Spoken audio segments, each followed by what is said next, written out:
morning, world, and welcome to another episode of 4 a.m. in Quarantine. I am super excited to be here with none other than Jens Nielsen. Excited for him to share his story, immigrating from Denmark in 1996. And after a career in IT, successful IT career, and becoming a real estate investor in the multifamily space. Excited for him to share his story and excited for him to hop on with us. Extremely grateful, Jens, for you to be here. And, I won't take up too much of your time. I want you to properly introduce yourself and just tell your story, where you've come from and how, that immigration process went in the, mid 90s and, how you've, molded yourself from a successful IT professional, right, to becoming a successful real estate investor in the multifamily space. I know most of your investments, personal investments, are out in New Mexico and Colorado, which definitely want you to speak on as well. General partner on over 750 syndicated units as well around the country, which is amazing. 74 units of your own. And yeah, I want you to dive real deep into that and give us your story, man. So thank you again for being on here. And yeah, Jens, please take it away. Thanks, Steve. I'm super excited to connect with you today here in the early morning in Colorado. As you say, I'm out here in the West enjoying a beautiful morning. But yeah, I mean, my story is, grew up in Denmark, small country, never really had a lot of exposure to any kind of entrepreneurship or anything like that. But early on, I got this opportunity to actually move to London, England in 1994 because I was in the telecommunication industry back then, and super excited. I was young, London, super, cool city. And I moved there without really speaking English very well or knowing anybody. And I was like, hey, what can possibly go wrong? And, I've actually never gone back, right? So in London, England for about a year and a half, and then got an opportunity to come to the US. It was the same company, it was an American company, and they're like, hey, we really need somebody like you to come to the US to help us grow our business.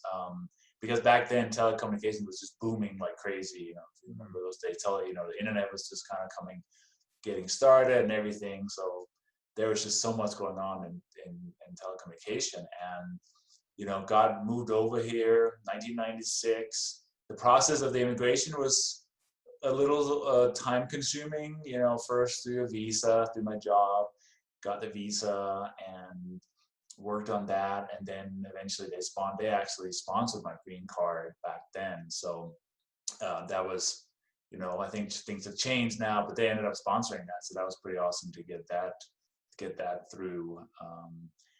So I spent many years just working in that industry, and I would travel all over the world. I've pretty much been all over Far East Asia, all over Europe, South America, just in the telecom industry. There's lots of travel. So it's really opened my eyes to how exciting it is to get out of your comfort zone, go to places you're like, well, I know I'm landing at this airport, I know where my hotel is and where the company I need to work with, and then figuring everything else out. And that just, exciting trips to Hong Kong, to Japan, to Malaysia, Indonesia, all these wonderful places in the 90s and early 2000s. So that was pretty fun, right? It was always a job for somebody else, and I think that's kind of what triggered my mindset here in the last 5 to 10 years to really start changing that a little bit. Yeah. And I want you to dive deeper into how traveling and, experiencing all those different cultures, how did that mold you as an entrepreneur? Because I think that for me, experiencing all those different cultures and traveling and getting outside your comfort zone has a huge impact on everything else I do in my life. And I think it puts a lot of things into perspective for me as well. So I'd like for you to dive a little bit deeper into that and, explain how that's molded you as an individual. Yeah, one of the things I learned early on is that we all are looking for human connections or human interactions. It doesn't really matter, what what nationality you are, religion, everything else. People just want to connect on a human level. And I would always, for better or worse, I didn't know any better. I would always go to these places and I would try to connect with people. I would work, that's one thing, but then I would be on the weekends. I was like, what can I do? And I was a scuba diver. I gotta getting on a tangent here, but I still am a scuba diver. I haven't done it much. So I would go to these kind of tropical places, and I would try to find people that would go scuba diving on a weekend to find a way to do that. And that was the early days on the internet with messages boards and stuff like that. So I did some things that, in retrospect, maybe a little bit reckless in terms of just connecting with people I didn't know. But that's a really amazing experience. And once we open up, especially when you're traveling by yourself, and you're not like, oh, I'm gonna hide in my hotel and just spend, with my family. Just out there and doing stuff. And I never had any bad experiences. Never, felt threatened by anything. So I always like that really opened my mind. And especially, I'm a tall, Scandinavian-looking person. And if you are in places where people may not be quite as, I'm 6'6", right? So I would always kind of stand out in the crowd, and people would talk to me. And so I always like just engaged, and that was just super important. I think just that idea of human interactions was really something I learned early on. I've always been open to learning new things and connecting with people because I've moved a lot, and I've always been able to just create a new network wherever I've gone through that openness. And that's really something I've enjoyed. That's amazing.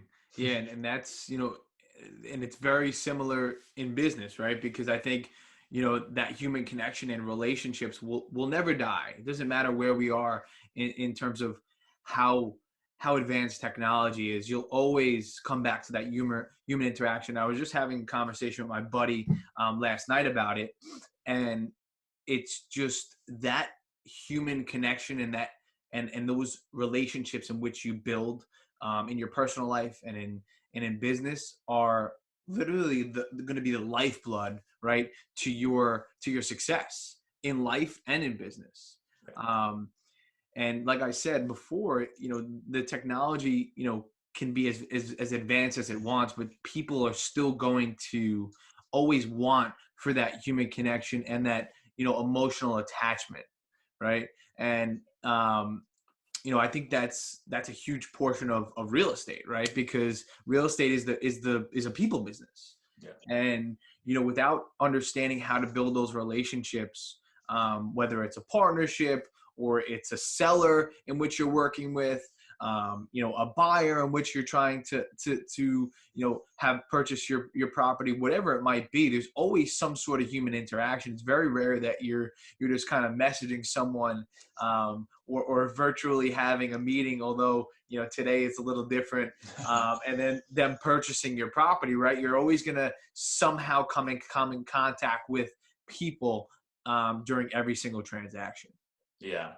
Yeah, and I think that's super important too, right? Because it's so easy to get stuck behind your computer and think that you can do all this stuff. Yeah, you can do a lot, but getting out into the world is super important, right? And unfortunately now we're kind of restricted on that, but that was one of the biggest things I learned, early on in my investing career is go to conferences, go to events, to meetups, and just go out there and meet people because, once you make a physical appearance, people are going to remember you, and because it's all the it's the physical the interaction you're having with people really is going to solidify those relationships. So all the partners I have, the people that I've met, have taken the opportunity to break bread with and all that. And I think that's so important these days. Even with all the technologies we have, we are still social animals, and we need to spend that time. So I can't, and everybody, I'll probably get into this, but people that I coach and my students, I say, go to meetups, start your own meetups, do all those things, really get out there and become that thought leader. And that's how you're going to have that influence you need to find sellers and buyers and investors and all that stuff. So that's super important to do that. Yeah. I mean, being that resource and that go-to guy or gal is huge, right? Because you want to be able to have that positive influence. You want to be able to help and impact as many people along the way as possible. And without the proper tools along the way, it's not gonna be as effective, right? So someone who's so well traveled like yourself and who's not used to staying in one place, right? How is this whole quarantine thing, affecting you from a mental standpoint and just getting the itch to get out? How is it affecting you? Yeah, I mean, it's a challenge, right? I had to cancel. I was supposed to go back to Denmark in May, early May, and I had to cancel that, obviously, and other things. But I think there's two ways to approach this situation. You can kind of curl up in the corner in a little ball and say, I wish it would go away, or you can face reality and pivot and figure out how can you make the most of it, right? And I have, obviously taken the latter approach, right? So in terms of my mental health, I go out and I either ride my bike, or hike, or walk at lunch, right? That's my passion is cycling. So I go out and get some exercise, and just take a break, and I can do that. On the weekends, go out with my wife and we go hiking and other things. So that's the physical exercise. Yeah, I can't necessarily travel, but I also live in a beautiful part of the world, so there's plenty of outdoor stuff to do, and that's something I really enjoy. And then I really, started doing a lot more, Zoom meetings with friends and family and coworkers and partners. Just stay connected that way. And then I'm offering, like, I do like some webinars and other things to really just try to grow my influence and as a thought leader and just provide value to people, right? Because I think this is a great time to step back and figuring out what are we doing in life, and how can we grow and make the most of this situation, right? Hmm. Yeah. And, you know, how are you having your students? Because I know that, a big portion of what you do is coaching, right? You know, how do you keep the whole mindset thing and business, separated, but then kind of come and intertwine them in the end? Because of course you need the mindset in order to have a successful business. Um, but how do you go about that approach? Yeah, I mean, I actually think you can't really separate the two, because we have a tendency to hold ourselves back in a lot of areas. We're not good enough. I can't compete with these people. Whatever it is, I'm not rich enough. I'm not old enough. I'm not young enough. Whatever it is, right? Yeah. We tell ourselves all these stories, but in reality, it's really a process. It's a process of setting goals and working deliberately towards those goals and seeing small successes. So really, I encourage everybody to spend some time every day to set the intention for the day, and do some exercise, some reading, some writing, and looking at your goals. So really just start a day out right, to really think about, how am I going to make the most out of this gift we have, right? Being every day we wake up and we're still alive, right? And make the most of that. And then really think about, okay, there's certain things you can do right now and certain things you can't. You can still connect, create relationships virtually. It's not as effective as being in person, but hey, that's the best we can do, so let's take the second best thing, right? So create those connections, those relationships, and continue to work about that longer term goal. I know there's going to be some opportunities. I know that the world is going to come back to some new sense of normal, and we just have to kind of stay positive and work towards those things, right? So I just keep encouraging people to keep looking, keep working on it, and there'll be some great opportunities coming up, and just focus on that, and let's not hold ourselves back through various limiting beliefs that we may have. Yeah, and that's more important right now where we are today in the world more than ever, right? Because there's a million things that could be holding you back, whether it's losing your job, or just letting the media and the news get to you, right? Because that's very it's not too hard to, it's not too easy to stay away from that stuff because it's on top of you wherever you go. um, we will definitely come back to your coaching, because I want to dive even deeper into mindset, and how you know your mindset will then kind of transform you into the real estate investor and entrepreneur that you are today. But I want to change gears real quick and just dive into your portfolio as a whole, and what you're currently seeing in the market, um, in New Mexico, Colorado, and then throughout the world, where you also have your syndications and other properties in which you are managing currently. So I guess the first question I'd have for you is, you know how is your rental portfolio right now? I know that some operators and some landlords are having a tough time collecting rent, and some are proactive and staying in touch with their tenants and understanding that that there is also human emotion that goes into this, right? It's not just about give me my money. It's also about working with your tenants and understanding that they're in the right mindset, and they're in a great place to succeed as well. So how are you dealing with that, with your current portfolio and everything that you have going on the multifamily side? Yeah, so yeah, definitely it is. There's some challenging situation, right? So we have me and a partner. We have a mobile home park, a small mobile home park here that we self-manage, and that's the one I'm most hands-on with. And when things started to kind of, we started facing the situation, we communicated with everybody and said, hey, this is what's going on. Kind of just told them that, hey, we're in this together. We have a mortgage and all kinds of expenses to pay, and I know you guys may have some troubles here, some resources you can find. We would share, unemployment resources, additional help and stuff like that. And then we also said, hey, for anybody, and I think I have one line here, for anybody who wants to have a gift card here, I said, for anybody who pays rent on time this month, we'll make a drawing for a gift card. So we just kind of put a little bit of incentive in there and say, hey, we want to work with you guys. And it's actually gone really well. I mean, the mobile home park, we've collected rent.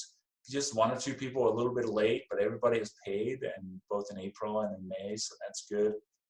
The rest of my portfolio, where I have property managers on there, same thing, right? I mean, just communicating with them, letting them know that we're in this together. But also, if you can't pay rent, let us know. Don't just pay rent, right? Because then we have to, start going through the process, right? So just communication, and it's gone fairly well. I think my personal portfolio, people paying rent, and that's going okay. On some of these larger deals, every market is a little bit different. New Mexico, where I have some stuff, hasn't been hit quite as hard, and people have been able to still do a lot of stuff versus some other state that's been locked down a lot more, right? In the Arizona deal, that's going okay too. That's so everybody's struggling, but it's basically just communicating with your tenants has been the main thing, I think. And we know we can't evict people necessarily, and we're not going to put late charges on, but it's gone okay so far. Good. Yeah. Again, I think being proactive and making sure that, that message is clear, that we're in this together, right, has been the same approach from everyone that's having success in collecting rent, right? Because, I think the wrong approach would be to say, where's my money, and start getting hostile with your tenants, right? Because Sure. Nobody likes a hostile landlord, and nobody likes a hostile tenant either. So, you got to put yourself in their position and definitely feel for them and have that empathy, because it's super important, just to grow, again, that human interaction, right? It all comes back to the human interaction. Exactly. So I definitely want you to dive a little deeper into the mobile home park thing, because I know that's been a huge goal of mine, is to get involved in a couple of mobile home parks and a few of these larger storage units as well, which I know that you're a part of. So, and I know that, for a lot of people, when they're getting started on the investment side, right, something like a huge mobile home park or a huge storage unit um, property, right, is going to seem a lot very overwhelming for someone. Um, how were you able to take that leap? How did you? I guess let's start where you were started, right? How you started in real estate, and then how you got to this point. How did you gain the confidence, and how did you create the opportunities for yourself in order to get involved in these larger deals, especially the mobile home parks and the storage units? It's not your typical apartment building. It's a little bit different. So you have to have, understand the niche, right? So, let's discuss that a little bit. Yeah, I mean, so, kind of a quick overview of my story, right?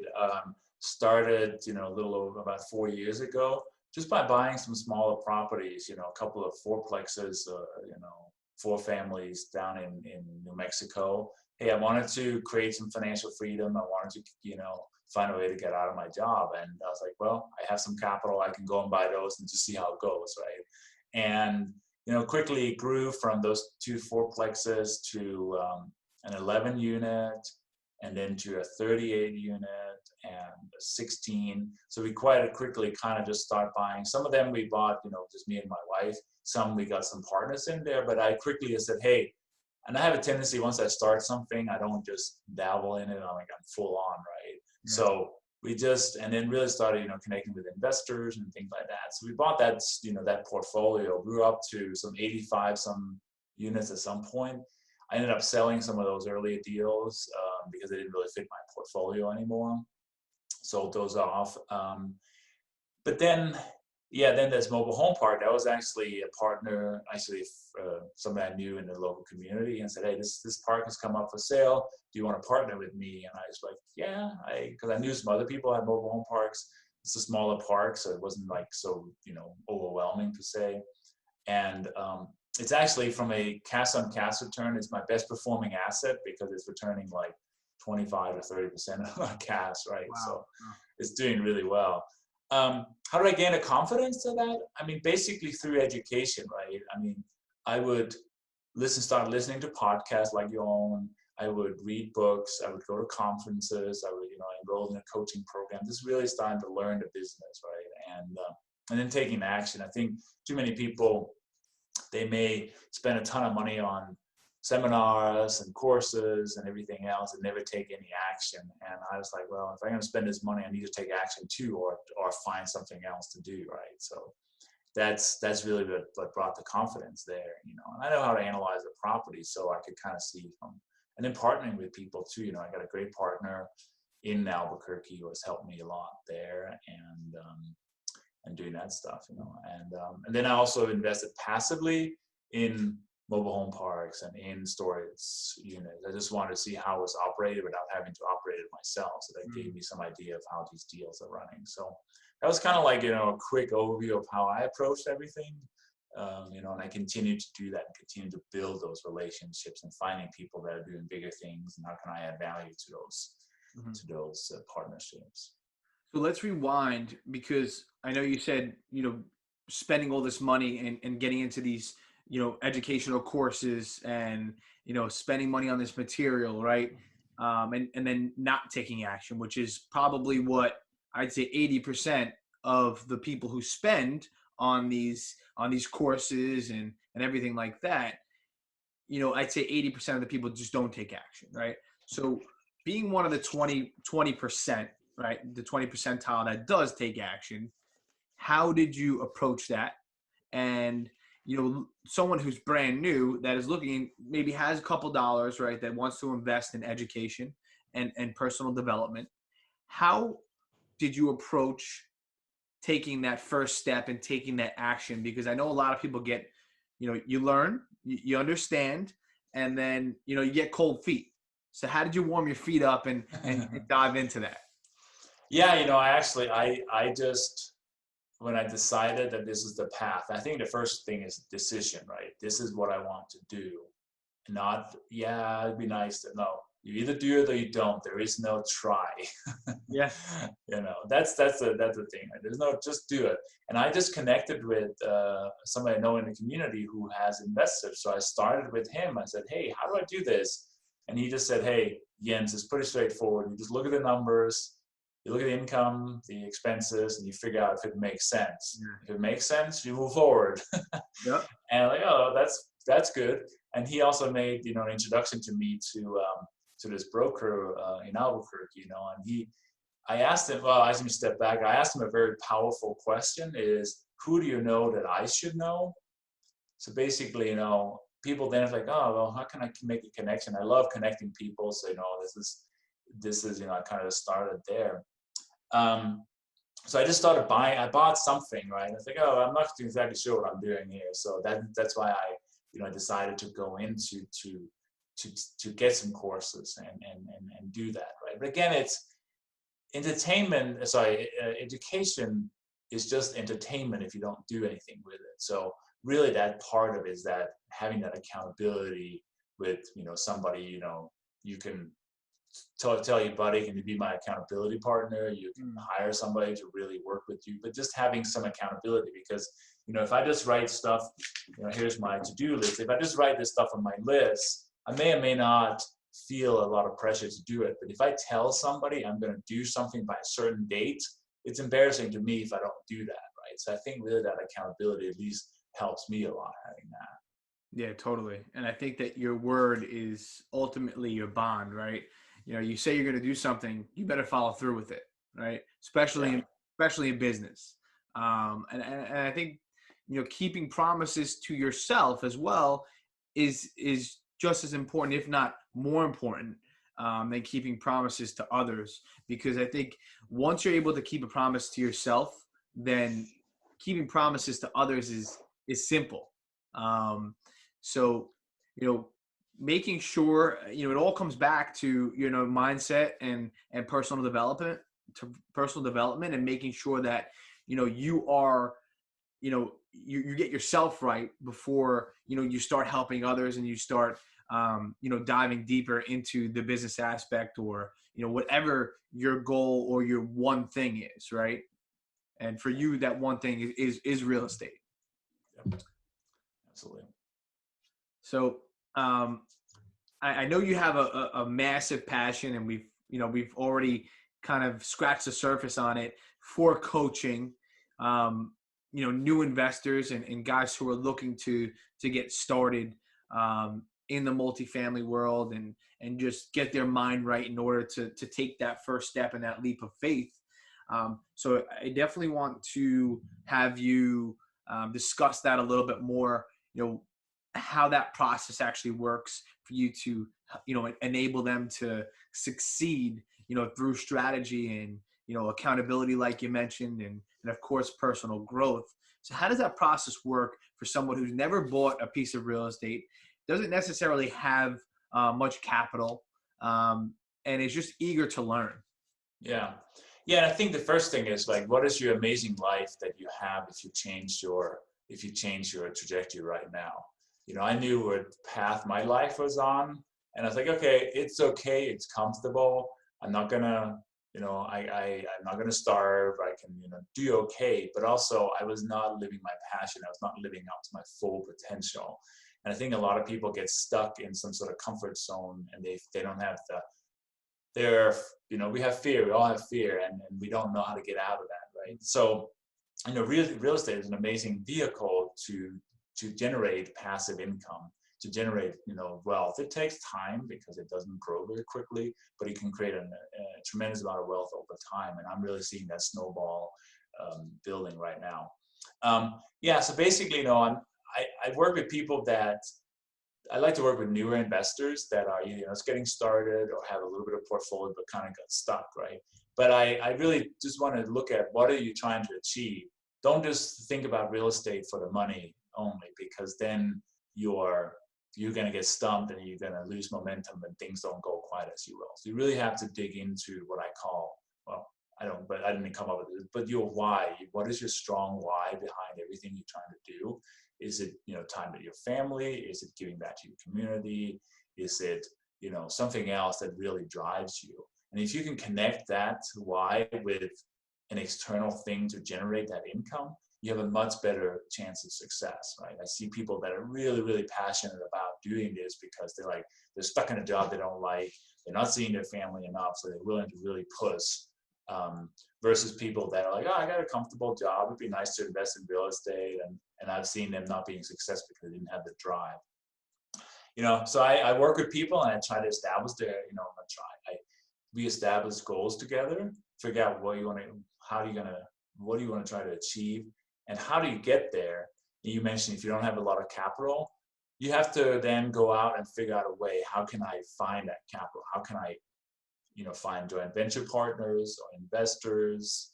How can I refinance my house and pull some money out? Whatever it is, right? Because it's not a no money down kind of deal. You need to have capital, but it doesn't have to be your own capital, right? I mean, we do syndications where we raise millions of dollars of other people's money because we have a product that we can sell that is going to, generate income. So we really go through that process and figuring out what do you need to focus on, right? Do you want to buy something for yourself, and how does that look?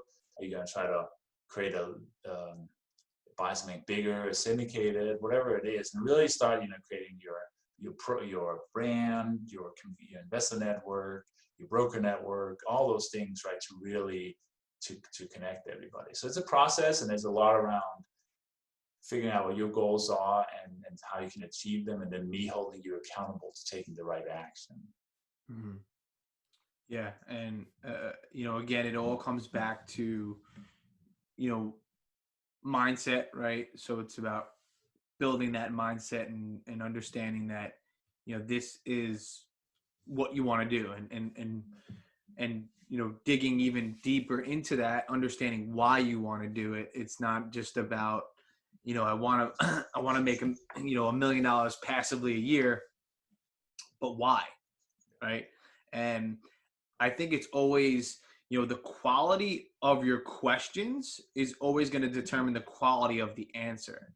And that's for yourself as well, right? Because, if you're asking yourself poor questions as to, why you're in this, or, what you're looking to do, how do you look how you want your life to look, you're going to get poor answers from yourself, and it's not going to be clear. And I think the clarity comes from, asking the right questions and asking, the questions that it's really going to pull those things out of you and, light that pilot light that's going to be the burning desire for you to actually go ahead and do this. Because, everyone wants to, live a better life. Everyone wants to share it with friends and family. Everyone wants to have more, right? But at the end of the day, there's only certain people who do have more and who do really create this ultimate lifestyle for themselves. And I think that's mainly just because they have a better grasp on, that clear path, right? So, as a coach, how do you clear that path for someone and make it, as clear as possible for them to just focus on, that one thing and their why? Because, at the end of the day, anyone can go get into this, right? Anyone who has no capital can go ahead and try to raise millions and millions of dollars, but without that passion and without that true burning desire and, want to help others and provide value, you're never going to get there. And I think that is going to be one of your biggest hurdles, is just, especially someone coming from, corporate America who's never actually, had, a real, maybe a real failure in business, right? Because I think, you learn so much from these failures that, it truly does shape you as an entrepreneur and as a business owner. So how do you approach that with your students?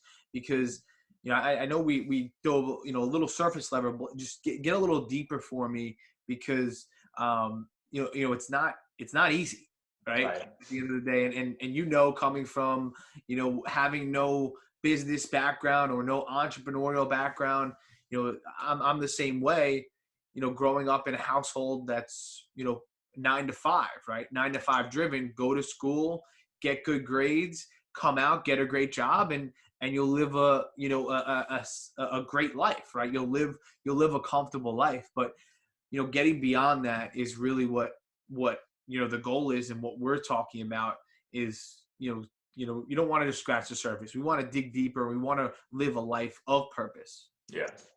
Yeah, it's great. So I started out with what we call goal setting in 7 key areas of your life.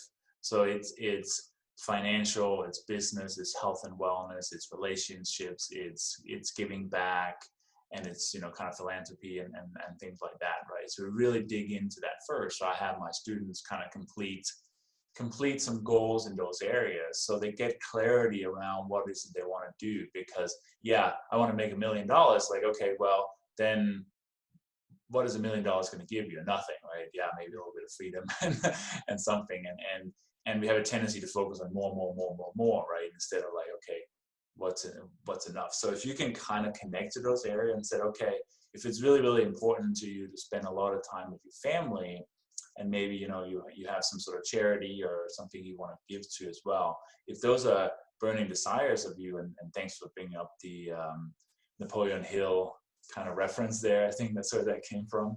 Yeah, absolutely.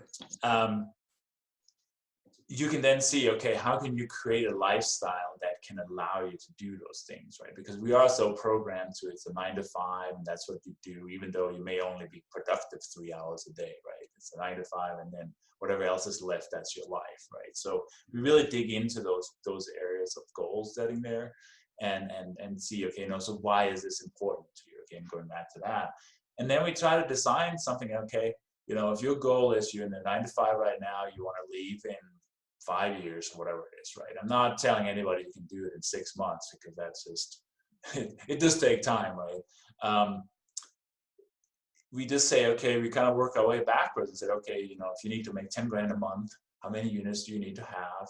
What does that look like, right? And how do you get started? Well, and again, your resources. So really dig into that. What is your resources? But also, what's important to you, and where's your passion, especially around how you add value to your team. Because I see where I have grown has been in those creating those partnerships, especially with people that are people you like but are not exactly like you, because then you have to complement each other, not be exactly alike. So that's how I've accelerated. It's like, okay, I am good at underwriting deals. I am good at being kind of seeing all the tasks that need to be done, creating the project plan, where other people are much better at going out and negotiating the deals and all that stuff, right? So just connecting there, and then really reaching out. If you're comfortable behind your computer,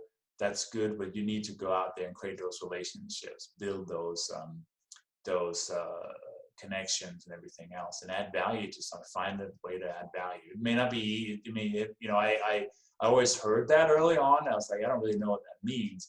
But in reality, later on, I've looked at how people operate. I said, okay, here's an area where I can add something to it, right? And it takes some time. It took me a few years to find that right connection, but now I have it. I'm like, this is really, it's kind of great, right? And so we try to keep pushing that. So, so it's basically just it's really connecting to where do you want to be? What is that passion? What is the even clarity around where you want to be and as a person? I think that's super important. Yeah. And without the clarity of who you want to be and what you envision for your life, it's really tough to back into how much money you have to make, right? How much money do you have to make in real estate? How much money do you have to make in whatever your business plan is? It's tough, for you to understand that without envisioning, a clear lifestyle and in which you want to, what your goals are for your overall life, right? Because, it's without having something that's like truly cut and dry and that you can literally envision yourself driving that car or spending time with your family in a certain vacation spot, or without that it's really, really tough to back into everything else, right? Because I think vision is is everything, and creating, creating that lifestyle is going to definitely, test your vision as an entrepreneur. Yeah, because we've just been so, I don't know, almost brainwashed to, but it's like it's all about more, more, more, right? Bigger house, bigger cars, this, that, and the other, because we have some sort of void that we're trying to fill by buying stuff, right? And in reality, you can be just as happy with less. And I think, you know, your amazing life is not because of material goods. Your amazing life is the impact you have on people, is the quality of the relationships, it's the experiences you have, you know, and everything else, right? And I think, you know, happiness, you know, am I happy? I don't know. I'm thinking about it. It's just as much, how are you excited? You get out in the morning and say, oh, I've got something exciting to do today, and this is going to be an amazing day, right? Versus, oh, I got to go back into the office and push paper around all day, right? So I think that's just as important. Yeah, that gives you a purpose to wake up every single day, and again, it goes back to that burning desire, right? Because that's what gets you going every single day. And if you have a bad day today, you know that tomorrow is going to be better, and having that outlook and understanding that you really do have a passion for this is so important. And on I think every single episode so far in 4 a.m. in quarantine, we've talked about that value, because as a successful business person, or just someone who has a quote unquote successful life in which they define successful, right? It's always providing value to others, and just providing value in every aspect of your life and in business. And that's where everything stems from. And your definition of success is different than mine, right? Because your perfect life and your perfect lifestyle is going to look completely different than mine. I like to cycle. I don't, I'm not a professional cycler like you. I probably couldn't cycle 100 miles, but and I'm sure your perfect lifestyle has you cycling a ton, right? And mine has me not cycling a ton. So it's just interesting just to see and get perspective on everyone's perfect lifestyle and what they define success as. So let me ask you, what is your definition of success? If you had to put it on paper in a sentence or two, what's your definition of success? How does that look for you? It's it's being able to provide value to people that I interact with. So basically, teaching, helping people to grow. That's really that's a huge thing in my life. If I can help your business or your personal life be better, and reach your potential, help you reach your potential, that's really an area of success for me. And then, doing meaningful things, right? When I being we call it deliberate or intentional about what you do. So I'm doing this because this brings me towards my goal. That's really, just living a life of purpose, and deliberate action is really super important to me. So I'm not feel like I'm wasting my time. So I'm not sure that was quite concrete, but that's really where that drives me right now. Yeah, and I think it's tough to be concrete. You're never gonna reach there, right? Because you're always pushing for more. You're always pushing to make a bigger impact. And I think both my definition of success as well as yours both include the word impact, right? Because without making an impact on others and on the world, I think both myself and you, correct me if I'm wrong, but we will not be fulfilled, right, without making that true impact. And as a coach, that should be your number one goal, right? Is to impact as many people in the deepest way possible. Because if you're, what's more successful, if you will, right? Is it impacting one life, or is it impacting thousands of lives, right? And changing thousands of lives for the better. And I think that, as a coach, that's probably, that's your ultimate goal.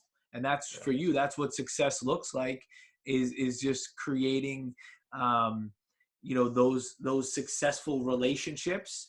And people, and it feels amazing, right? Getting a text from someone or a phone call from someone that you've changed their lives, or you've created, you've helped them find their purpose. You've helped them find their path, and clear things along the way for them, and for them to build a successful lifestyle, right?